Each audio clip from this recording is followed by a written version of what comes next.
Scena kryesore e teatrit të operas dhe baletit, kësaj here ja ka lënë rallën folkut.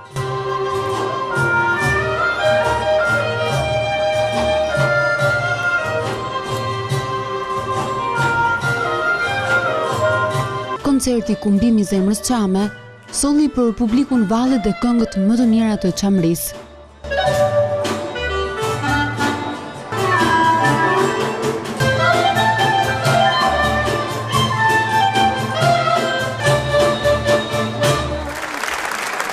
Programi është bazuar në krijimet e mjeshtrave të mëdhenj, por dhe këngë valle të reja.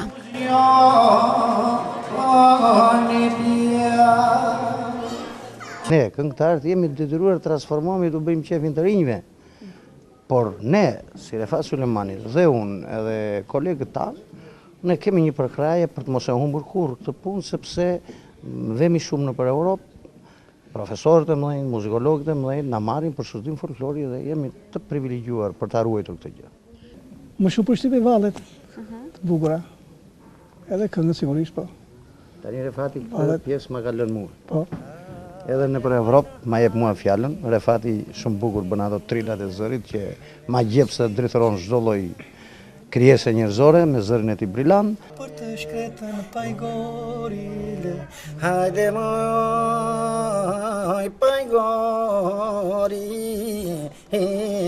aman aman.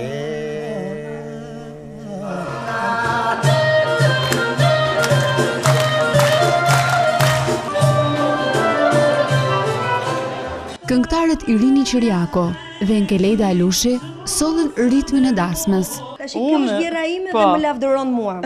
Kjo thot derisa s'as më ka marrë akoma, se pastaj nuk I diet. Të ka marrë, të kam përlarun.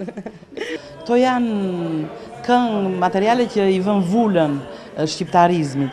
Dhe këto janë këngë dhe janë perlat e folklorit shqiptar, aty kanë patriotizmin, por kanë dhe erotizmin e kanë të mrekullueshëm dhe kanë një muzikalitet të papar që nuk gjendet në asnjë vend të territorit shqiptar. Muzikaliteti I këngës Çame është unikale. Gjatë gjithë kohës që unë vazhdoj ta ushtroj këtë profesion, se mund themi, me punën që kam bërë, me veprat që kam gjerë, kam treguar dhe kam dashur të tregoj që sa e vlefshme është një gjë e tillë. Gjithnjë e kam pasur parasysh dhe do vazhdoj ta kem parasysh, sepse kam shembuj shumë të mirë.